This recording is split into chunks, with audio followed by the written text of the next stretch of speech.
जगदम्बा घर में दियारा बार आईनी हो। जगदम्बा घर में दियारा बार आईनी हो। जगदम्बा घर में दियारा बार आईनी हो। मैया के आरती उतार आईनी हो। जगदम्बा घर में दियारा बार आईनी हो।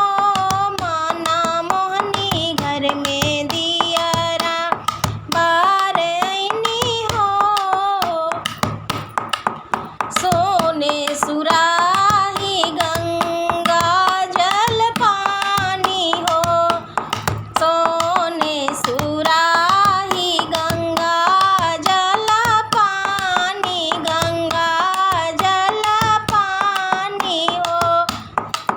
मैया के चरण पखार आईनी हो।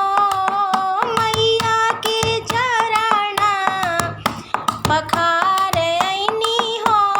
माना मोहनी घर में दियारा बार आईनी हो। जगतारन घर में दियारा बार आईनी हो। जगदम्बा घर में दियारा बार आईनी हो। मैया के आरती उतार आईनी हो। जगतारन घर में दियारा बार आईनी हो।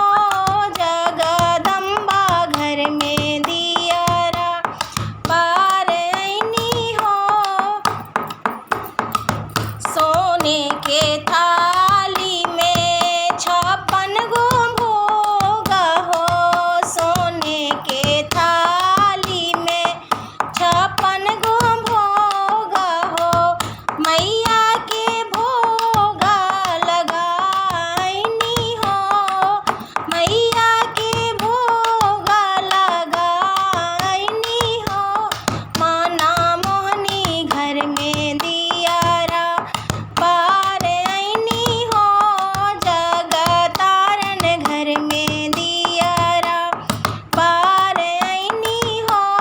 जगदम्बा घर में दियारा बार आईनी हो।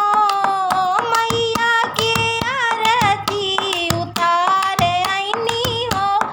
जगदम्बा घर में दियारा बार आईनी हो। जगदम्बा घर में दियारा बार आईनी हो। कंचन थाली कर्पूर की बाती, कर्पूर की बाती हो। कंचन थाली कर्पूर की बाती हो। मैया के आरती उतार आईनी हो। ओ मैया के आरती उतार आईनी हो। माना मोहनी घर में दियारा बार आईनी हो। जगतारन घर में दियारा बार आईनी हो।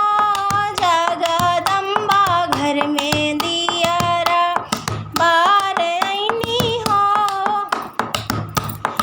अड़हुल के फूलावा के सेजा लगावानी हो।